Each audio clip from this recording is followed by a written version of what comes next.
बच्चों, यह वीडियो 7वीं कक्षा के सुरभि पाठ्यपुस्तक पर आधारित है। सुरभि पाठ्यपुस्तक डीएवी पब्लिक स्कूल की 7वीं कक्षा के पाठ्यक्रम का पुस्तक है। द्वितीय पाठ, इस पाठ का शीर्षक है अभ्यासः एव परमो गुरुः, अर्थात अभ्यास ही सबसे बड़ा गुरु है। इसमें एक बच्चे की कहानी है। जो बच्चा बड़ा होकर बहुत बड़ा विद्वान बनता है और उसने एक संस्कृत व्याकरण के पुस्तक की रचना की थी, जिस पुस्तक का नाम लघु सिद्धांत कौमुदी है। यह एक सच्ची घटना है और एक बालक के जीवन पर आधारित है। इस पाठ का वर्णन इस प्रकार है। कश्चित् बालः अस्ति, कोई बालक था। सः बंग प्रदेशे एकस्मिन् विद्यालये पठति स्म। वह बंगाल प्रदेश में एक विद्यालय में पढ़ता था। सः अतीव जिज्ञासु आसीत्, वह बहुत ही जिज्ञासु था। परंतु सः पठने कुशलः न आसीत्, लेकिन वह पढ़ने में कुशल नहीं था, अर्थात वह पढ़ने में अच्छा नहीं था। सः यत् पठति तत् विस्मरति स्म। वह जो पढ़ता था वह भूल जाता था। सहपाठिनः तस्य उपहासं कुर्वन्ति स्म। उसके सहपाठी उसका उपहास उड़ाते थे, उपहास करते थे। साथ में पढ़ने वाले बच्चे जो थे, सहपाठी, उसका उपहास करते थे। सः चिन्तयति, वह सोचता था, किम अहम मूर्खः अस्मि, क्या मैं मूर्ख हूँ। किम मम भाग्ये विद्या नास्ति, क्या मेरे भाग्य में विद्या नहीं है। परंतु अहम तु पठितुम इच्छामि, लेकिन मैं तो पढ़ना चाहता हूँ।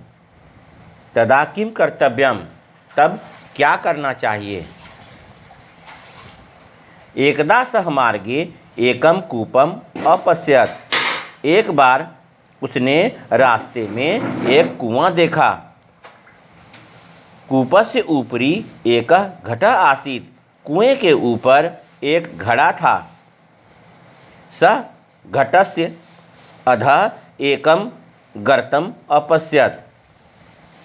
उसने घड़े के नीचे एक गड्ढा देखा। सः अचिन्तयत्, वह सोचा, इमं सुंदरम गर्तम कः निर्मितवान। वह सोचा, इस सुंदर गड्ढे को किसने बनाया। सः मातरम अपृच्छत्। उसने माँ से पूछा, माता, अहम कूपे घटस्य अधः एकम गर्तम अपश्यम्। उसने माँ से पूछा, मैंने कुएं पर घड़े के नीचे एक गड्ढा देखा। तम गर्तम कः निर्मितवान। उस गड्ढे को किसने बनाया। माता अवदत्, माँ बोली, पुत्र, प्रतिदिनं भूयो भूयः घट स्थापनेन सः गर्तः निर्मितः। माता बोली, पुत्र, प्रतिदिन बार बार घड़ा रखने से वह गड्ढा बन गया। सः बालः विचारमग्न अभवत्।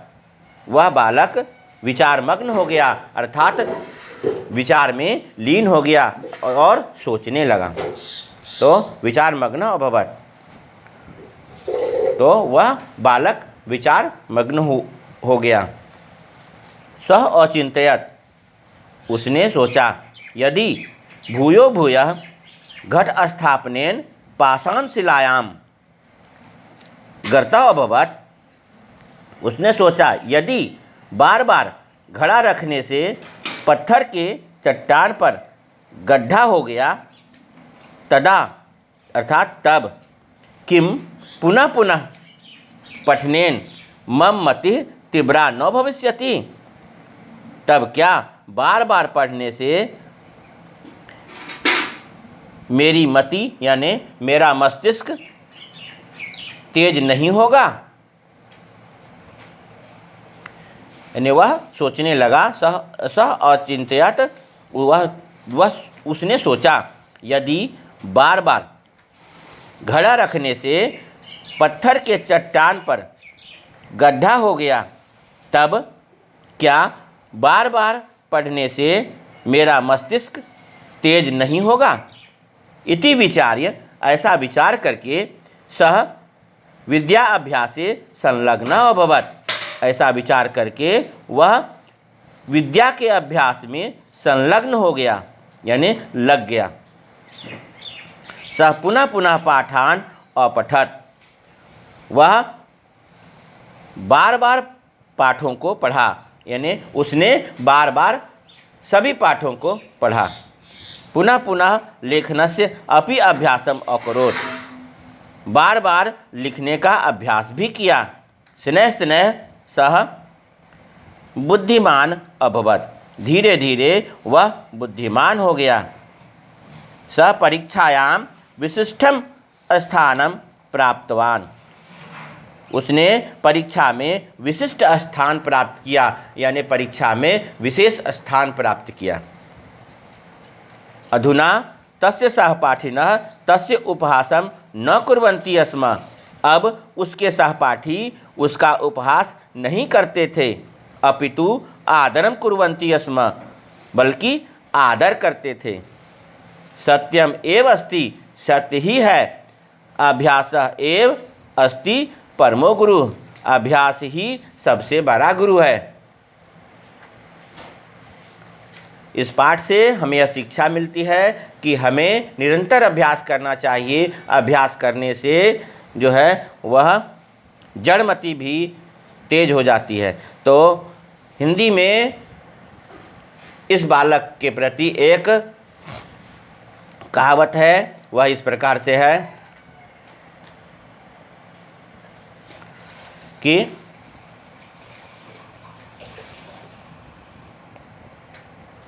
करत करत अभ्यास ते जड़मति होत सुजान, रसरी आवत जाते सिल पर परत निशान। यह उसी बालक के संदर्भ में कहा गया है, यानी अभ्यास करते करते हमारी जड़ बुद्धि यानी जो मंद बुद्धि है वह भी तीव्र हो जाती है। जिस प्रकार से बार बार रस्सी के आने जाने से पत्थर के चट्टान पर भी निशान हो जाता है।